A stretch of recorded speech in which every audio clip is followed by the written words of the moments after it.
Last year, a male cyclist posing as a woman competed in the 800-mile Arizona trail race, a very big deal in cycling, and obliterated the women's course record by nearly 5.5 hours. Sounds like a lot, doesn't it, huh? There it is again, that same claim he made during the State of the Union. State of the Union, he gave no details. He didn't say where it happened or who it happened to, but here he is, right?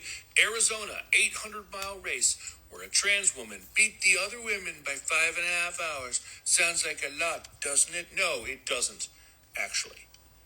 And he's talked about this before. And when that happened, the transgender woman he was speaking about realized he was speaking about her and addressed it. See, there's this bike packing event that happens in Arizona. Bike packing is where part of the event you ride your bike, other parts of the event you have to carry it on your back like a backpack. And it is 800 miles long. It takes over 8 days to complete. And yes, she completed that and set a new record of just over 5 hours past the previous record. Only here's the thing.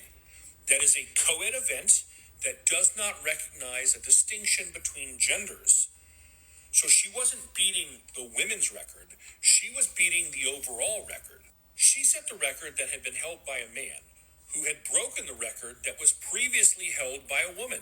Later last year, a Lithuanian male cyclist broke the record again.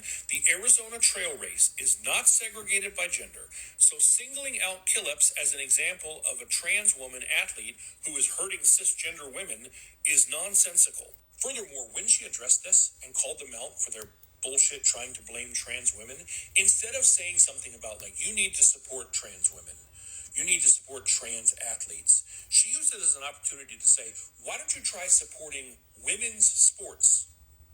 Why don't you try passing legislation for women's sports, giving funding to women's sports? She used her opportunity where she was being used as a scapegoat and a pawn in a bullshit story to not advocate for herself so much as all women athletes. Everything he tells you is a lie.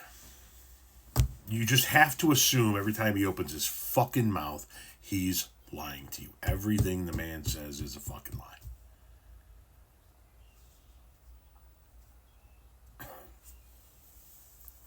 And the whole thing about how she used her platform to advocate for women,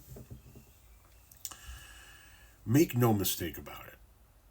Republicans don't give a fuck about women's sports. Let me repeat that. Republicans don't give a fuck about women's sports. They don't fucking care.